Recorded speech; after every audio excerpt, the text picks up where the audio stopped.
All right, what is up, Notre Dame fans? It's Mike Singer, blueandgold.com, with our resident football coach, Tim Hyde, and we're talking all things Notre Dame football and recruiting in this show. Appreciate you guys who are here early on with us live on YouTube. Make sure you hit the thumbs up if you're with us live or watching back. If you're listening via podcast, appreciate you guys as well. Leave a nice review wherever you listen to your podcast if you have not done so yet. Two-man crew tonight. We are missing Ashton Pollard, our fantastic staff reporter. She struggled through last week's show with her voice, and I'm not going to put her business out there, but she was at the doctor today and didn't get the best of news. She'll be fine, but just her voice will still take a little bit of time to heal, if that's the correct doctor term. But so yeah, Ashton will hopefully be back with us soon. But for now, you're gonna have to put up with hearing from myself and Tim. Tim, how you doing tonight, man? Oh, having a great night. Ready to talk some football. There's a little bit of news, right? So looking forward to chit-chatting here. Yeah, we do have a fun show lined up. Best thing you saw this week's what we'll get into here in a minute. Notre Dame had some news today, adding Chris Smith, a defensive lineman from Harvard. Certainly an interesting get. Rick Mirer interview. I talked to him a couple hours before we started recording. So you guys will get to see that interview. And the big one is Notre Dame scheduling FCS Tennessee State for the 2023 season. Tim and I have some differing views on that one. But I feel like as Tim is calmed down here, he's starting to come more on my side. We were arguing a bit about it yesterday via text message, but I think Tim sees my point of view. So where do we stand on that? You have to continue watching or listening to find out. And then Notre Dame has a 2022 running back on campus this weekend, Jabran Payne. If you're a diehard Notre Dame recruiting follower, you might know that name. Notre Dame was recruiting him, signed with Indiana, got his release a couple weeks ago, and now officially visiting Notre Dame this week. So we'll kind of talk about that. Already got a quick comment here. Josh as Mike, nice fade. I don't know if you call this a fade, but Mr. Style, as always, Tim is on point. So Love you, Josh. Hey, real quick, Mike. So is my that your cousin? mother-in-law. Is that your cousin? Tim? Exactly. No, but you just laid out a fun hour ahead, and my mother-in-law is like, Tim, what do you guys talk about? There's no games. I'm like, ma'am, it's Notre Dame football. There's always something. So sure enough, we are loaded for bear tonight. So looking forward to it. All right. What are you sipping on, Tim? Well, since tonight I think is going to be a little bit of a barn burner, I went with the old school West, a little Western shootout, a beer, and you had to have the shot with that beer. So I'm going to beer and a shot, little Two Tigers tonight to our guys out there at Two Tigers. Thank you. Yeah, appreciate you guys. I'm going a little light. I'm not feeling great this week. Every time I go to the gym in the past month since I've been under the weather, I just go too hard. The next day I feel like crap. So just a nice Topo Chico seltzer. These things are fantastic. If you hate on seltzers, then whatever.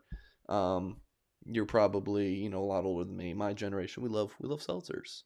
That's what I'm sipping on. All right, we'll go right into it, guys. Make sure you hit the thumbs up on YouTube if you're with us watching. Blueandgold.com, $1 for 1 year premium access. Head to the site, check it out. Best thing you saw this week, Tim. It's a new weekly segment we're having on our show. What is the best thing you saw this in the just the past few days here? Two things. I'm going to give a little shout out to Ashton here in 10 seconds, but my first one is a little in the background of some clips on Saturday during practice. You saw this large guy walking around, and you have to do a double take. It wasn't Quentin Nelson. It was a young man, Peter Jones, who's a sophomore who looked like Quentin Nelson walking around with Big Q. So I thought that was awesome on Saturday. He's a big dude. So looking forward to talking about him way down the road. And then for Ashton, I kid her all the time because no one writes about baseball more than Ashton. And I'm always talking about Midwestern baseball. It doesn't matter until you win on the road in the South. And guess what? Notre Dame goes on the road, sweeps number 5 Florida State in Tallahassee. So I just thought that was awesome for Notre Dame sports in general to go on the road after struggling a little bit lately and getting a huge, huge win for that baseball program moving forward. Yep, there you go. YouTube audience, Peter Jones had a story up on him at blueandgold.com coming out of his visit. And, usually my first question to kids after their visit, I covered recruiting for the Irish at blueandgold.com. My first question is usually just tell me about the visit. What'd you get to do? And he went through the entire itinerary. I mean, from start to finish. It was about 6 minute answer. So Peter, if you're listening to this or watching, I do appreciate it. So a really good story at blueandgold.com titled Peter Jones Goes in Depth on the Weekend Notre Dame Visit. So good stuff there. All right. My best thing I saw this week is a little bit of me being a smartass because it's the nuttiest thing I saw this week. Braylon Edwards. What the hell? Did you guys see this? You'll have to let me know if you haven't watched this. I'm not able to play it just due to copyright reasons. Like the video of Braylon Edwards talking in this video on Monday about I can read the quote about how he doesn't want Kyle Hamilton to go number 2 to the Detroit Lions, which I get. Like, if you're a Lions fan and you don't want your team to go get a safety at the number 2 pick, like, I understand that. But his reasoning was really just about how Notre Dame players don't translate to the NFL, and specifically safeties. Tom Zibikowski, Glenn Earl, Jerome Sapp are the 3 he mentioned. Ironically, not ironically, but he left out this guy named Harrison Smith, which I First wrote in round this draft. article that we have up on the screen on YouTube. I wrote, we'll offer one name for Edwards to research: Harrison Smith, a 6-time Pro Bowler who has done pretty well for himself as a safety coming out of Notre Dame. So, quote, Kyle Hamilton has to worry about the whole field and everybody. I don't want to put that type of pressure on a guy I don't believe in. It's like, man, why? What the heck do you not believe in Kyle Hamilton for? So, what was your reaction? I also mentioned at the top of the article, just going back to me being petty. This was the first paragraph. Former Michigan wide receiver Braylon Edwards, who lost to Notre Dame 2 out of 3 years while playing for the Wolverines in 2002 and 2004. That was the opening line there. Thought some Irish fans might like my pettiness, but what was your reaction, Tim? That's a nice little shout out to Mike Goolsby there, the old 0204 big W's There you during the go. Willingham years. But yeah, it's one of those you're like, is that right? And you listen to him. It's like, yeah, the guys need to go out there and find it on Twitter or YouTube and listen to the quote, because they're like dead serious. Like, they don't think Kyle Hamilton's a good football player, and then the host was on today talking about, well, if he falls to where Harrison Smith was, I think 28, 29, where Harrison got picked, he said that's a perfect spot for him. So it was interesting. He used Jerome Sapp and Zibikowski, and last I checked, if you play in the NFL 4 years, you have a pension for life. And guess what? Those guys have a pension for life. And he uses Glenn Earl, who was injured. But I think Notre Dame's got 4 or 5, maybe 6 safeties playing in the NFL right now, getting a lot of playing time. So it's quite interesting, that take. It was just bitterness. Michigan guy who, as you just said, did not have great success against Notre Dame. So it's a good little fodder out there for a 24-hour period. And but it goes back to our talk last week. Some of this Hamilton stuff. Every year there's one guy, whether it's Aaron Rodgers, Brady Quinn when he fell. There's always someone the people pick on, and for whatever reason, Kyle Hamilton's it this year. Yeah. Couple thoughts here. I'm never the hot take pile on guy. Like,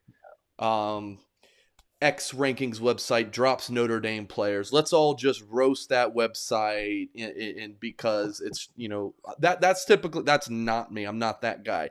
But I have been on this one because I think Edwards is just taking an L. Like, I think he was just he was just saying stuff and didn't really realize what he was saying. I mean, I've loved the Notre Dame fans who've been like, well, guess what? We don't want Kyle Hamilton going to the Lions anyways. Oh, yes. And then the other note, I mean, I actually liked Braylon Edwards when he played with the Browns, and then when he was with the Jets for a couple years, I'm a big Dolphins fan. I thought Yeah. he was a decent player, but Edwards was a number 3 pick coming out of the 2005 draft, and in the 8 years he played, he only had 80 or more receptions once. That's not very good for a number 3 overall pick. So Braylon Edwards, And you that is know, that the year he had 1,000 yards. I think only 1 year was 1,000 yards, right? yeah, he had 1,239 yards, 1,289 yards that year. So like, all right, Braylon, like you're a number 3 pick and you ain't do nothing, like so.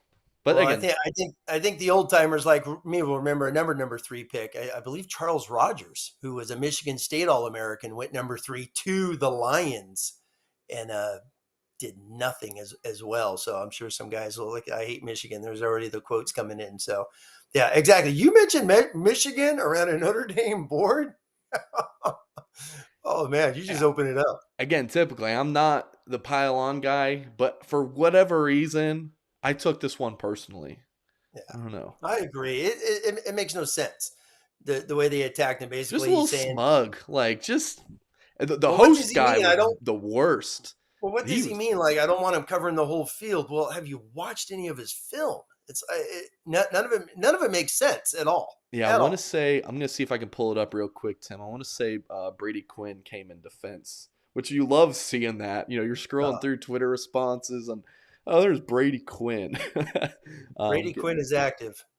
involved there, defending the Fighting Irish. Man, Brady Quinn's tweeting a lot, but Brady. So here's what Brady Quinn tweeted. I guess the sample size of Michigan draft picks is too small to figure out if they translate to the NFL. Also, I'm gonna leave this here, and it was a video linking to a couple of Kyle Hamilton interceptions. I'm guessing one of them is that amazing interception against Florida State from. Oh, it's. I mean, you just watch. I mean, with the two he had in that game, you just watch the highlights. Yeah, none of it makes sense. You want to talk about piling on? I know Aiden Hutchinson's a solid player, but is he the number 1 pick in the draft? I don't know. I don't know. I don't To think me, it. it looks like Chris Long, the Virginia guy who went number 1 to the Rams and had a nice solid career and all that. But yeah, number 1 pick, Aiden Hutchinson. So yeah, you want to it we want to pile on. Let's pile on a little Michigan right there. Yeah, it doesn't seem like a very strong draft, Tim, which probably means it's going to be like the best draft in NFL history. But You got a lot of offensive tackles, and then a smorgasbord of a few guys here and there. The DNs are dropping, or the handful of the DNs is going to be interesting. And then you got Hamilton, no true corner, so it's Sauce Sauce Gardner. Gardner. Yeah, Sauce Gardner, and I saw Stingley ran a 4.3 today, so that's impressive. But I don't know about Stingley. He's gotten beat quite often, I think, in his career, but he's got a lot of hype. All right, we will move on. That was our the best thing we saw this week, which that was the worst thing I saw this week. But I had to fit in that somewhere in this Yes. show, and that was kind of like a good point. So if you're just joining live with us, appreciate you guys for checking us out. Head to blueandgold.com for all your Notre Dame football coverage. Okay, the news of the day: Chris Smith, 6'2", 293-pound defensive lineman. I'm told he'll play nose guard at Notre Dame. He has committed to the Fighting Irish. I was talking to him, I was texting with him today, and trying to set up an interview with him to do a big story on him at blueandgold.com and in our magazine Blue and Gold Illustrated. And he's a busy man, graduating from Harvard. So so kudos to him. He's from Detroit. Concentration, human evolutionary biology. So Sure, pretty sure. pretty legit here. I don't know if you guys could just hear that, but my cats are playing with each other and just ran across my room. But so we will watch some Chris Smith tape here, Tim. I'm pretty intrigued to Oh, hear what you think about him as a player. I jumped on the message board and was chatting with a bunch of players, a bunch of the message board peeps today, and yeah, it's always conflicting things, right? You flip a coin who you're going to chat with sometimes, which is interesting. I like him because number one, Notre Dame needs some interior guys, and he's going to come. He's going to play 1 year. And my take is, how does this guy hurt your football team? I mean, seriously, he gives you 20, 25 snaps a game to go along with Cross, Lacey inside. Adamiola is playing the 3 tech. He's quick as can be. And if he's a legit 290, he is short, but so is Howard Cross. But if he's a legit 290, a little bowling ball in there, he give you, 24 snaps a game, great. He's not soft. He's not slow. He's really quick. And I think people need to understand Ivy League football is really good football. There's a lot of dudes playing Ivy League that got, Stanford offers, Vanderbilt offers, a lot of guys that get offers to go in the MAC and take the Ivy League. I've had a few guys with Ivy offers that I've coached in the past, so I know how it works. It is really good football. So people need to keep that in mind. Yeah, I'm pretty close to you on this one, Tim. I would tell Notre Dame fans to keep their expectations low. I don't think he's going to, have an impact like just talking about recent history here, like a Ben McLeod Skoranek. or the DBs they've had, Riggs, McLeod, they've had some really good corners come in and be instant starters. Yeah, yeah. No, I don't think he's going to be that, but I also don't think he's going to be Trevor Spates or, Kane Madden. Some Notre Dame fans watching this might be like, who the heck is Trevor Spates? Exactly. I exactly. transferred to Notre Dame from Stanford and never touched the field. So I think he's going to be a fine, 20 snaps a game. I don't think he's going to be a starter. I think he's fine. My question, what I'm curious about is who could have Notre Dame gotten potentially in this spot instead? Is this taking a best available at some other position? I still believe that Notre Dame is going to land a wide receiver. They need to get a grad transfer receiver here, and I think in the next couple months. Yeah. They're taking. We'll talk about Jabran Payne, but I believe Notre Dame's going to take Jabran Payne, the running back who will count towards the 2022 recruiting class. Like, I'm just that's kind of my concern and thought here is that could they have gone, a different route here for this spot, or will they just have so much attrition that it doesn't matter? That those are kind of my thoughts here, Tim. No, Any rebuttal? no, I mean, no, I agree. I believe if numbers, if you add all the recruits and the guys are on scholarships, Salerno and all those guys, some of the walk-ons on scholarships, I want to say they're at 84, 85 right now. I'm not 100% sure, but they're up in that, and they're up in that 80s right now. So, which leads Coach Freeman knows what's going to happen. There's every year it's Notre Dame football. They never line up with 85, right? There's always an Right. injury. There's always another late transfer happens every single year. So the goal is to get to 85. I think you're right with the wide receiver. They have to get another wide receiver just for numbers. Just for numbers. You can't go through a whole season practicing with just nothing but walk-ons out there. So, but I'm not in the porthole. I'm not breaking that down. Who's available? And obviously Notre Dame. People think the porthole, and this is a topic of discussion on the message board all the time about, oh, can we get this guy? Can we get this guy? And it's like, just because he's in the portal doesn't mean you can get him. So he's a solid football player. They need interior guys. Which the next question is Gabe Rubio not a true nose?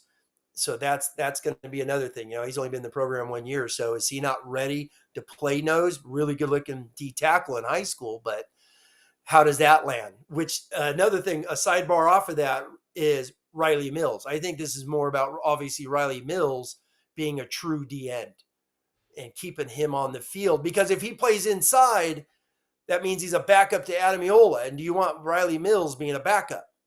So I think we talked about that a few weeks ago. Yeah, I just think this has more to do with the nose tackle bodies. They Yes, see him as a one tech, yes, and without a doubt. Kayana Aina was that.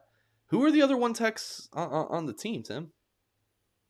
What, Jason Anye, who's a a project. I know he's in the 290s, getting a few little reps this year in spring. You've heard about him, but when you hear about a guy in reports, it sounds like he's far off. And then it's Rubio just by pure numbers.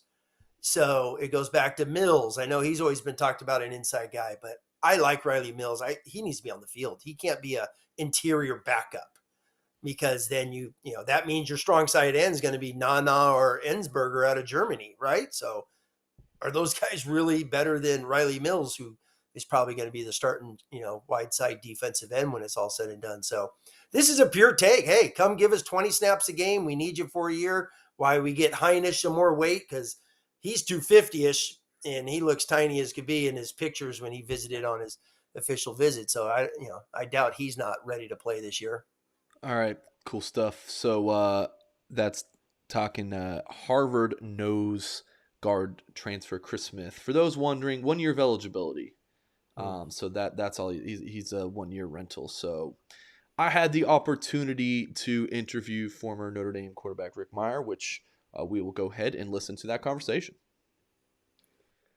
All right, Notre Dame fans, we've got former Notre Dame quarterback Rick Mirer here on the show. And for maybe some of you youngsters who might not know about this guy, played for the Fighting Irish quarterback from 89 to 92, 29, 7, and 1 as a starter, 3 yards short of 6,000 yards passing, 41 touchdowns, and 23 interceptions. Number 2 pick in the 93 draft to the Seahawks. Rick, how you doing?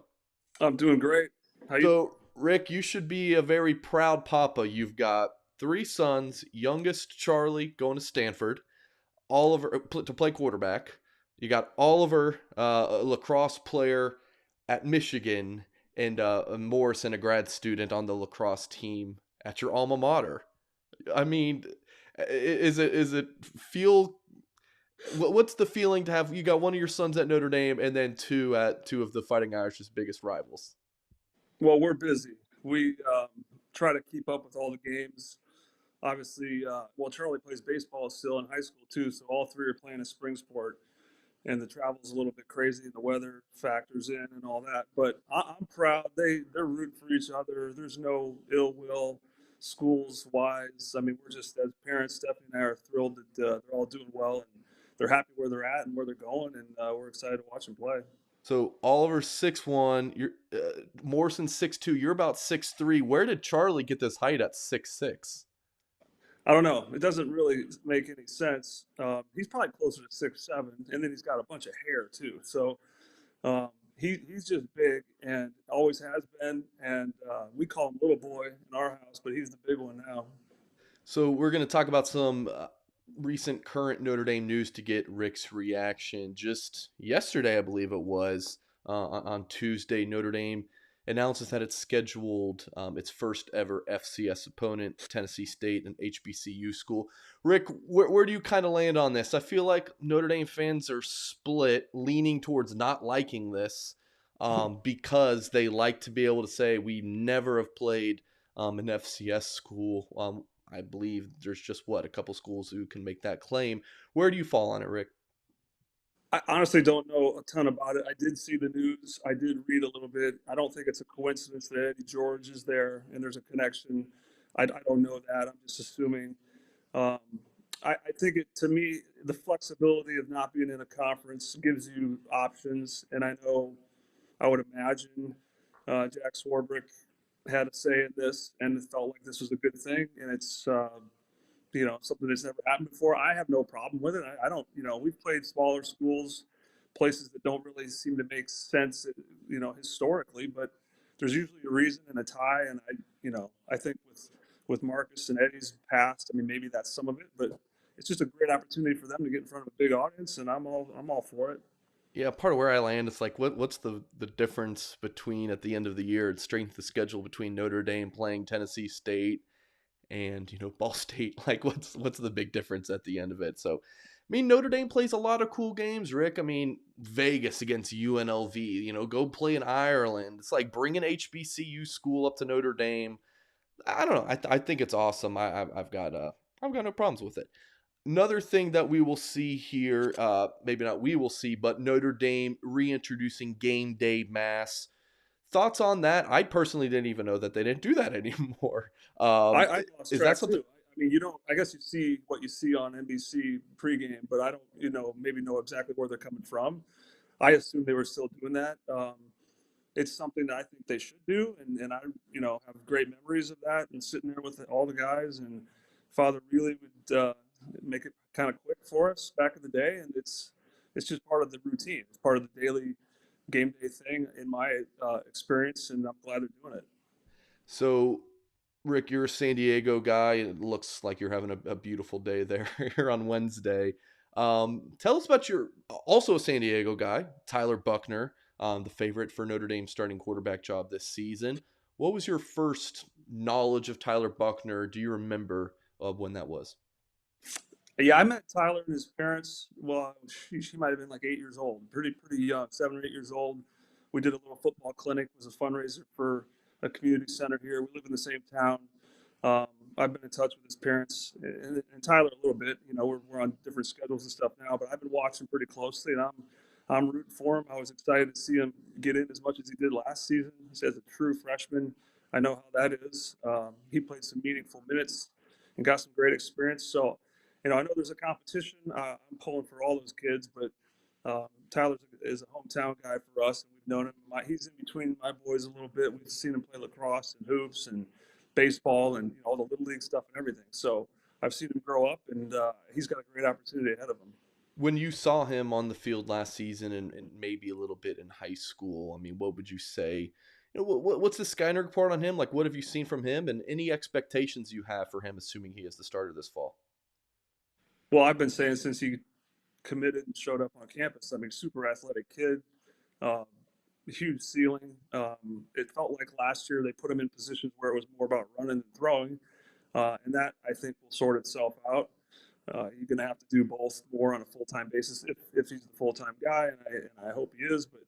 But you know, my guess is both those guys are going to play. I think that's just kind of how it goes in a lot of teams for good reasons or bad reasons. You got to be healthy to play all those games, and they both need to be ready. And I think he can handle the task. And I think with Tommy being there as a former quarterback and understanding exactly what the kid's going through, there's a big bonus too.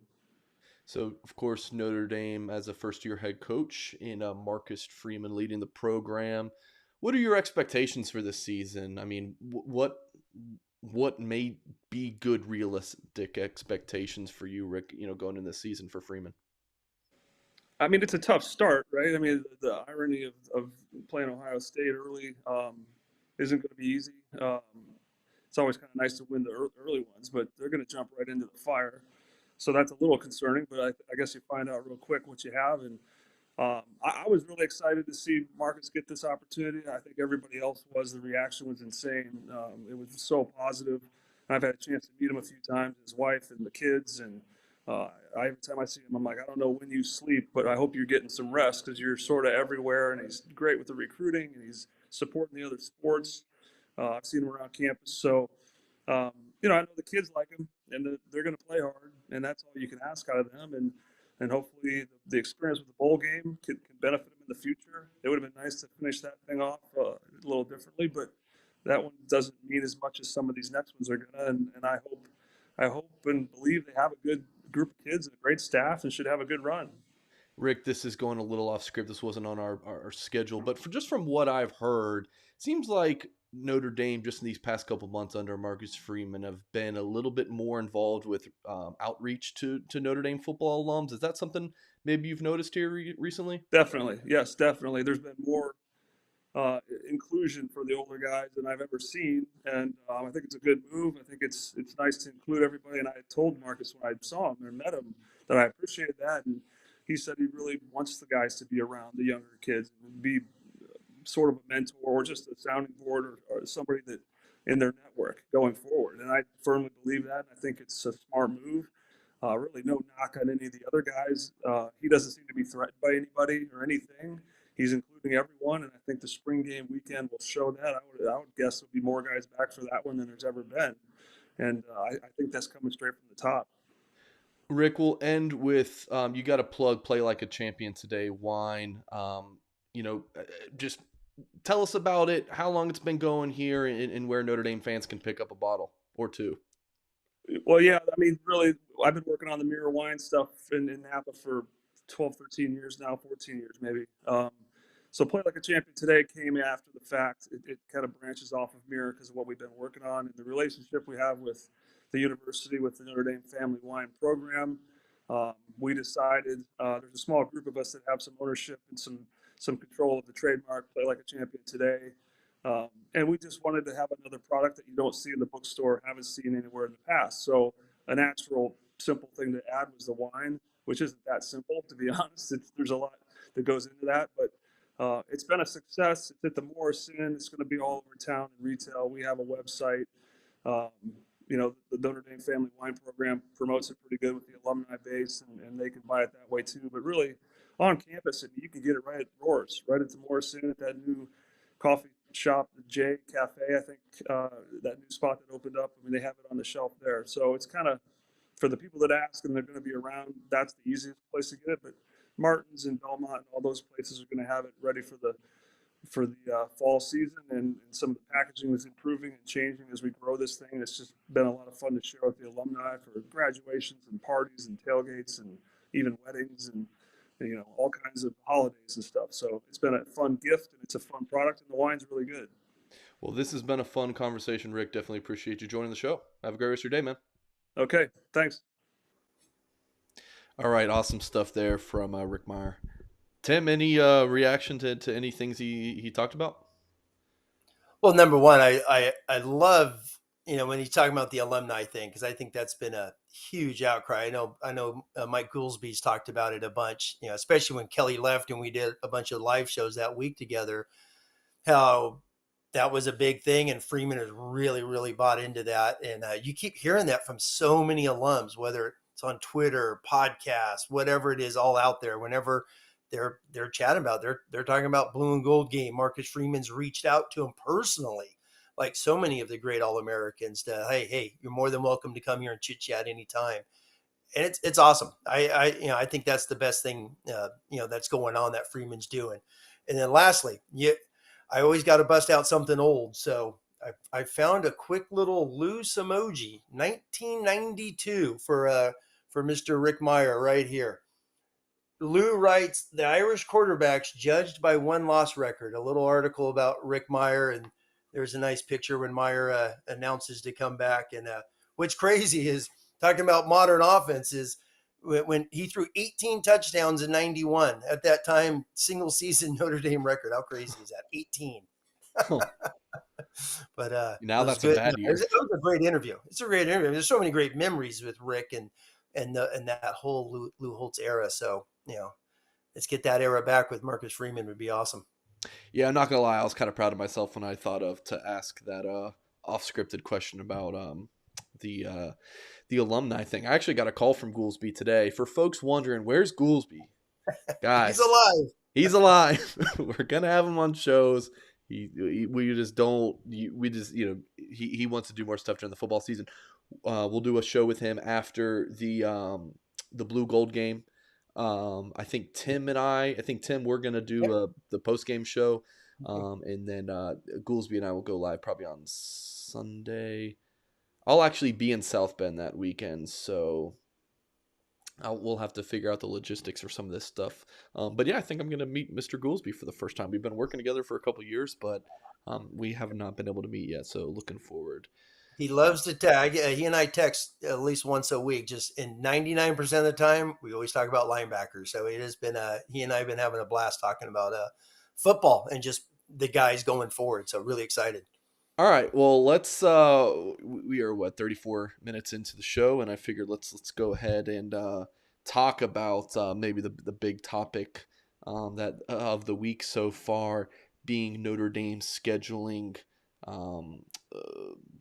Tennessee State FCS school, HBCU school.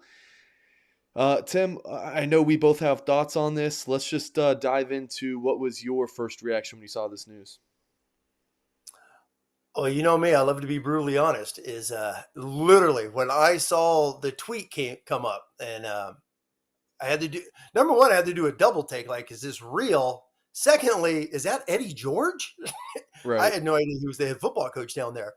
And then third is, okay, if it's Eddie George, is Orlando Pace going to be in front of him blocking against Notre Dame like the 1995 game when Eddie had over 200 yards? I think 90% of it was behind Orlando Pace in that game in Columbus. But yeah, you know what? It was at first, for me being an old timer, one of the old guys, so to speak, is uh, hey, I want Notre Dame to play for a national championship. That's what it's about. And that was the first thing I thought about was how does this affect Notre Dame moving forward in the race for a national championship? We just talked to Rick Mirer. He was on those teams that were battling each and every year for those things. So it's been a while and, since they've had one. So how does this affect them?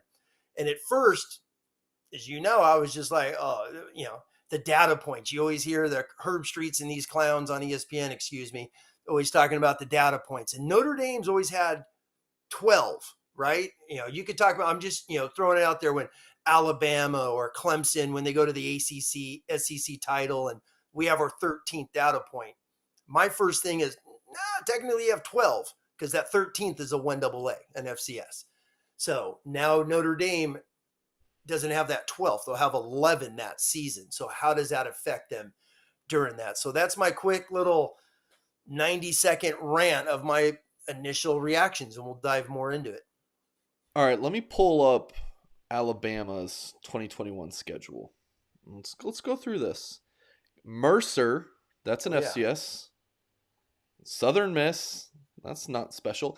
And New Mexico State, which, Tim, really, they're independent, right? But that's an FCS school. They're the level of FCS. Yes. Well, they got kicked out of a conference, so that tells you where New Mexico State is. So if you want to talk about data points, then I agree. Then you take out those two games, Mercer and New Mexico State.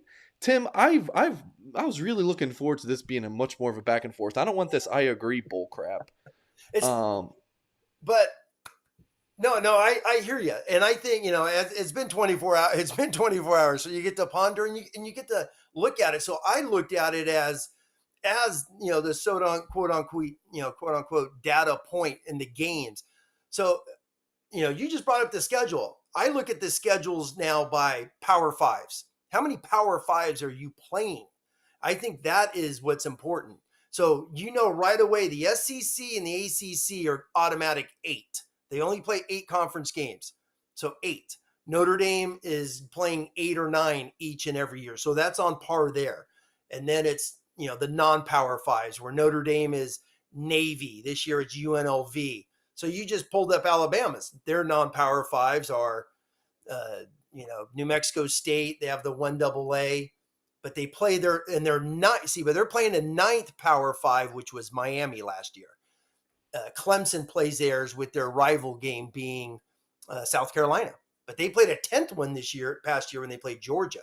So that's 10 Power 5s. You got to, for me, as I start to look at it, I start looking at it from there. And then Notre Dame is playing 8, 9 Power 5s just like these other guys are each and every year. Tim, so I don't.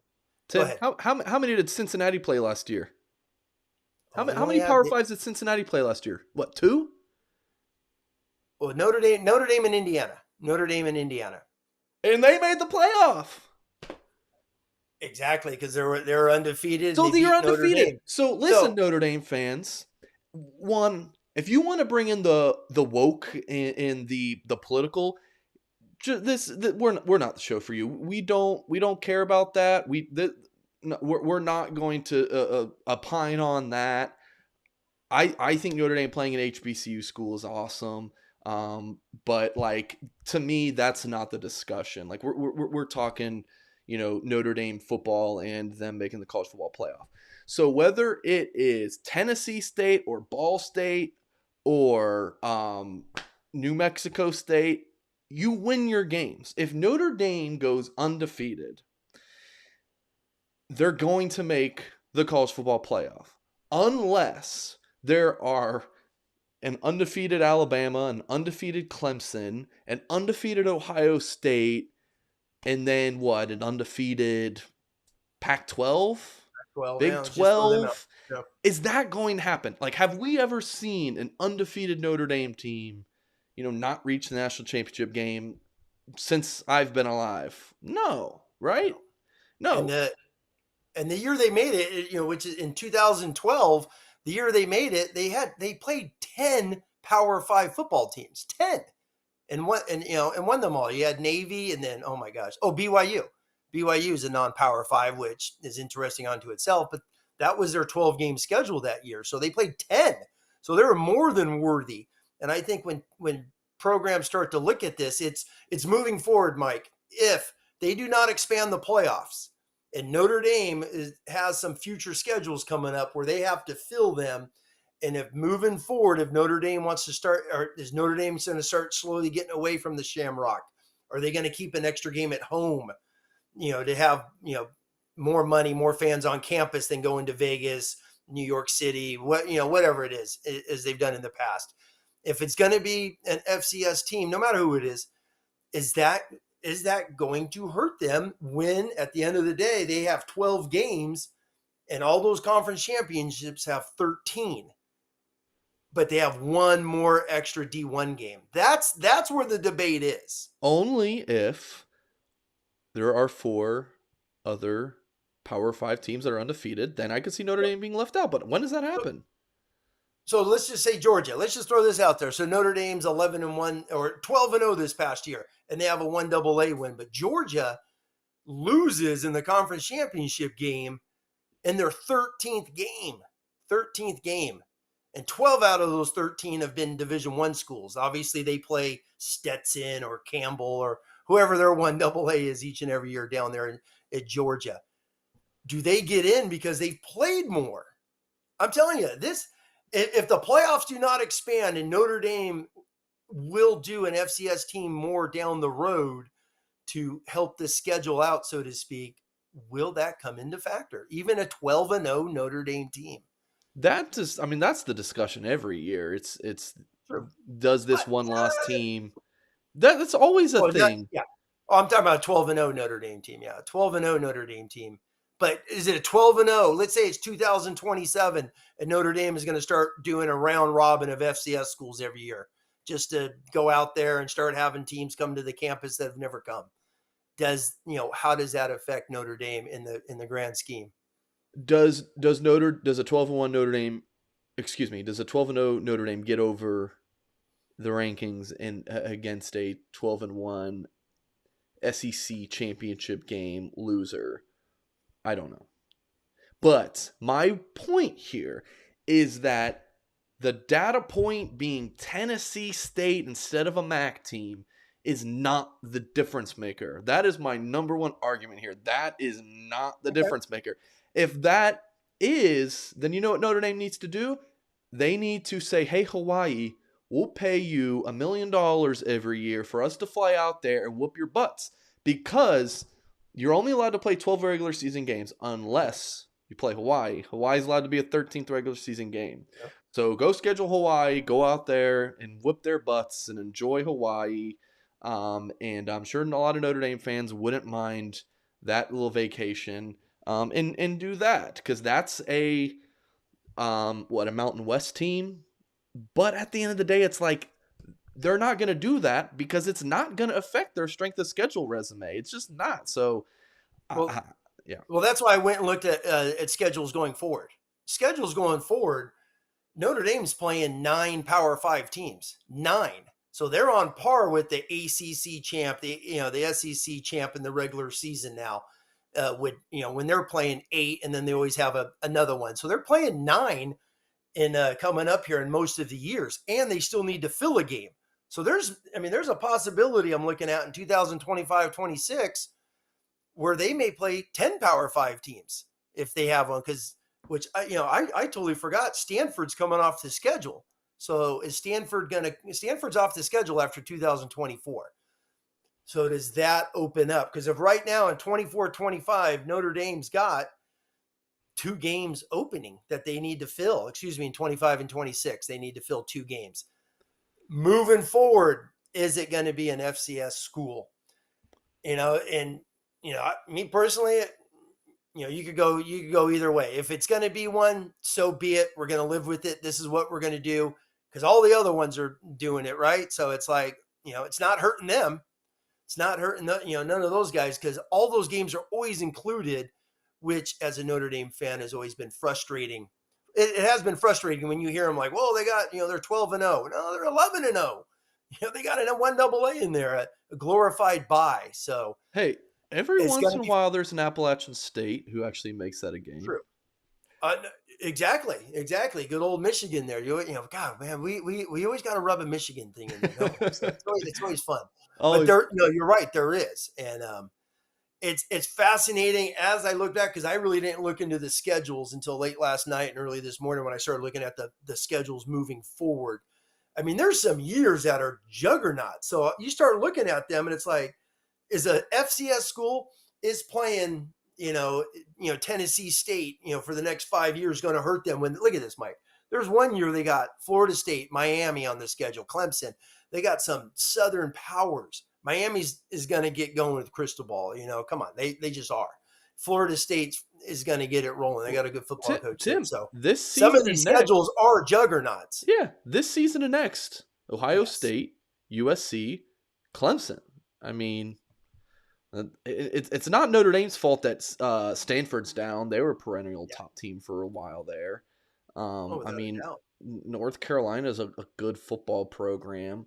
Obviously, much better basketball school, but I mean, it's not Notre Dame's fault that they're down. I mean, it's a really good schedule on paper. So where I go Yes. back to this 2023 season, I don't like the opening schedule was terrible. Navy, Tennessee State, and Central Michigan. That's not great. But then Ohio State, USC, Wake Forest, Clemson, Stanford, Pitt, Duke, Louisville, and NC State. That's a really strong schedule, especially that meat of the middle, Ohio State, USC, Wake, and Clemson. Yes. I mean, those all four Yes. could be barn burners. So that's why I'm just like, it's really not a big deal. And I mentioned this in the interview with Rick. Some of these lower level schools that they're playing, like a BYU, that's a Mountain West team, or no, they're independent, right? Yeah, they're independent now. Yeah. I mean, playing Navy in Baltimore, in Ireland, playing UNLV in Vegas. Or I thought it was UNLV's in Vegas. He's got BYU. I thought they were playing UNLV UNLV. is yeah.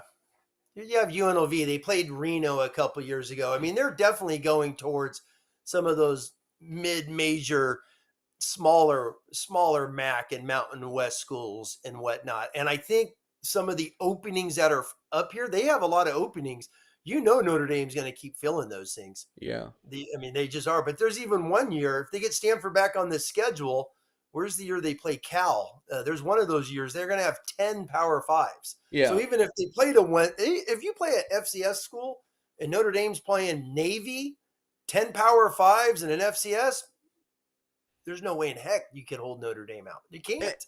Yeah. Anyway, what I was saying before I slipped up, I could have sworn I forgot BYU in Vegas, but where I was going with my train of thought was like some of these lower level games, Notre Dame plays in a cool venue, or it's just like some kind of Shamrock Series, some kind of historical type thing. I think I could see Notre Dame playing HBCU teams for this foreseeable future if they're going to say we're going to add FCS. I don't think they're just going to add FCS teams just to add FCS teams. Notre Dame is, pretty traditional school. I mean, they're going to think about it. They're going to think about it. And they're going to have a reason for it. Yeah, they're going to have a reason for it.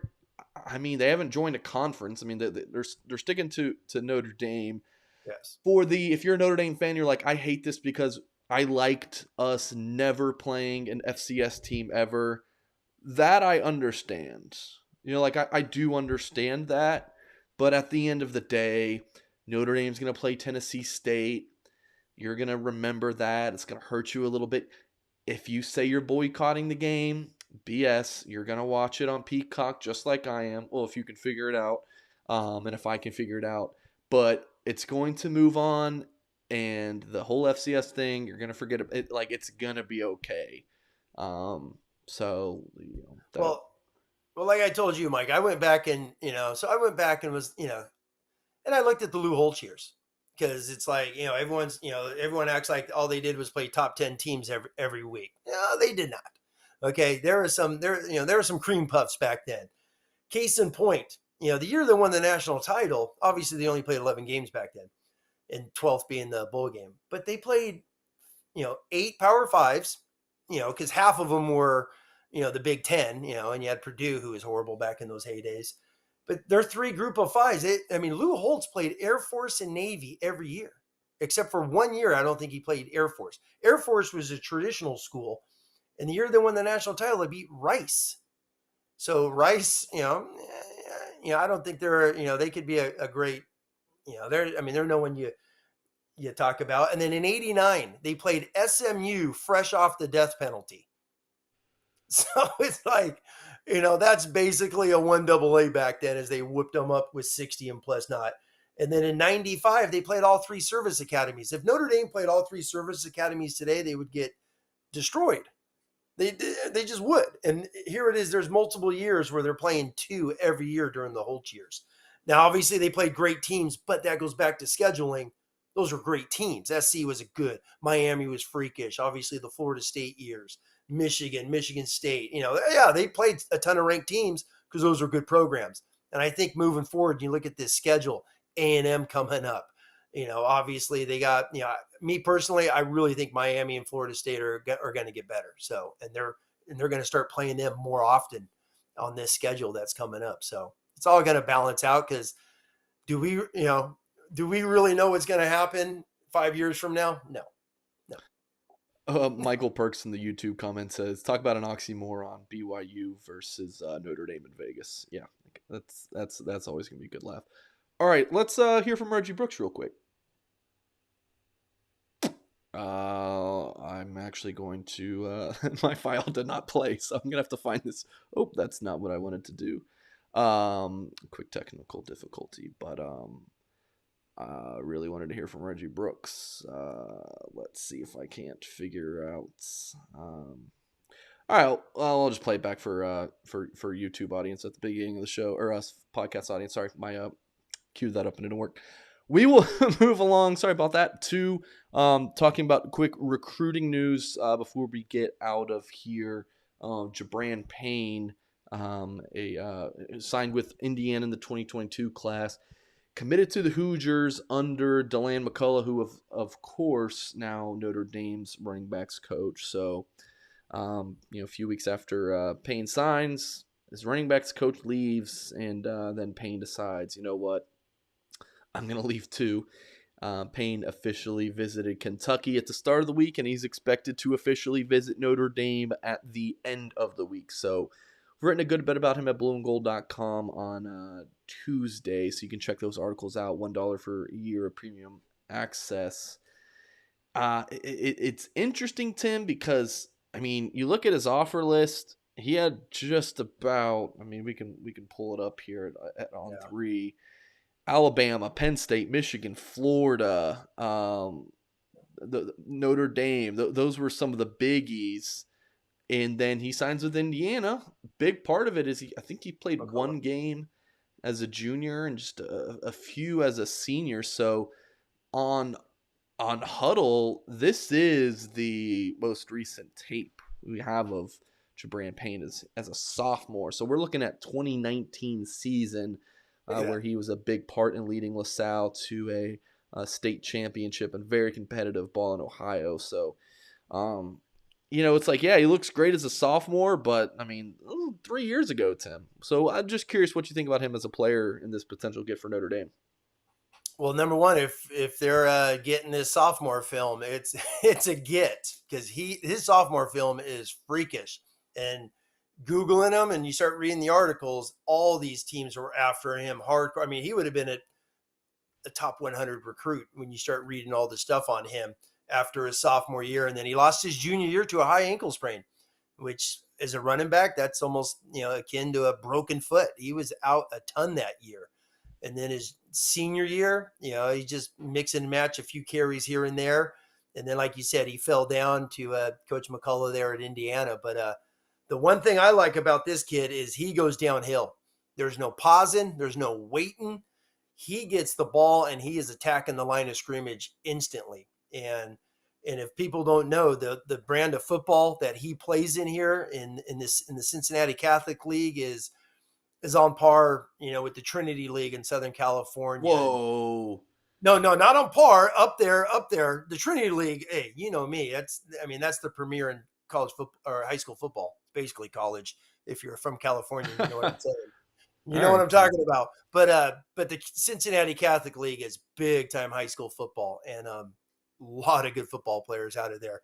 So downhill, aggressive, good football player. And if that's the guy they're getting, if this ankle injury doesn't linger on, and they get this guy right here, who's going against a ton of Division I football players, Notre Dame's got a heck of a football player going into that running back room. Yeah, I like it. Yeah, one thing I liked real quick, Mike, is I saw some McCullough video. This is really stuck in my head watching some of his video that Ashton and Tyler and Patrick put out, was him chewing butt of the running backs in practice one day, just telling those guys, get the ball and go downhill. And that was in some of McCullough's quotes where he's telling these guys, if the ball's going right side C gap, I want you running right side C gap. So, and that's, that video with Coach McCullough has really stuck to me. And watching this young man, I could see a lot of those types of coaching points that McCullough wants in him. I really liked him when he was a recruit covering him because Lance Taylor and the staff and Notre Dame had offered him, I think, in the fall of 2020. So yeah. I interviewed him then, and so here's the interesting thing: Jeremy Larkin is a new assistant. I don't know if he's a grad assistant or analyst, but he went to LaSalle and helped recruit. Northwestern was a top school for Payne. Here he is playing linebacker, by the way, for YouTube audience. So there's a connection there. Marcus Freeman and Chad Bowden recruited him when they were at Cincinnati. Freeman, was the defensive coordinator for the Bearcats, but he recruited Payne, who also could have been a really good linebacker, by the way. Maybe that's still an option at the next level. I don't know. You got the McCullough connection. So there's 4 really good connections. So that's why I'd be pretty surprised. If Payne doesn't end up at Notre Dame, I feel like it's Notre Dame's choice. Otherwise, between McCullough, Larkin, Bowden, Freeman, it's got to end up being Notre Dame. If the staff feels like, hey, this fits our numbers, then I get it. You take them. Yeah. It's interesting because I think they're going to take 2 running backs in the 2023 class. So what does that leave you? Potentially 7 scholarship running backs? That's a little high. So we'll kind of see what happens there. But yeah, I think this is a good pickup. I'm intrigued. I don't think we see him much in his highlight tape as a receiver, but could he be a gadget guy early on in his career? Help out or playing some slot receiver early on. Could be a nice body there to him. What do you think? Yes. Just on the screens, he definitely does it, he's the guy gets the ball. He goes downhill. He's aggressive. He's a one plant go physical. I'm going to run someone over. I'm going to run into that gap and go. Look at this cut right here. So, but real quick, Mike, we've been talking a little bit about running back recruiting, and I know they're high on the, Lamar youngster, and they have a Cedric Irvin, but you watch this kid. He hate to be negative, but he sure is a heck of a more of aggressive, quicker, physical running back than those guys. So that's going to be interesting how that moves, as you're saying, with the running back recruiting. Look at him playing defense. I read an article on him I found in some of the Cincinnati papers where he talked about playing strong safety, and a lot of the MAC schools were looking at him as a strong safety that plays in that 3-3 stack type of a defense. So I found that interesting. The dude loves to hit. He's physical. Yeah. All right. Well, Tim, do we have anything else we wanted to go over? You think we're good? No, we're good. We're good. Let's get ready for Ohio State, as people are starting to ask about. We got plenty of time. Yes. Yeah, we'll have plenty of breakdowns of the Buckeyes here on YouTube and at blueandgold.com. So pretty decently sized in terms of importance recruiting weekend. Julian Sayin, we were going to talk about him, but we'll probably save him for next week. Julian Sayin, number 13 overall player, number 3 quarterback. in the 2024 class, Southern California guy. He'll be on Notre Dame's campus Thursday. You got Charles Jaggy saw, just Braylon James commit soon. I'm going to be in Charlotte tomorrow seeing Sullivan Absher and a couple other Notre Dame targets in that area in North Carolina. So good time to sign up at blueandgold.com. $1 for 1 year of premium access at blueandgold.com. Big game for – you ever watch PTI and Tony Kornheiser at the end yells, says, "Go Canada" with his little Canada flag? We got to get our flags. Yeah, before I end here, let's just shout out Liverpool. Beat Man City on Sunday. Go win the Premier Soccer. League. All right. I don't get the soccer. I don't get the soccer. World Cup, I'll watch World Cup. The rest of it, who cares? Who cares? Good night, America.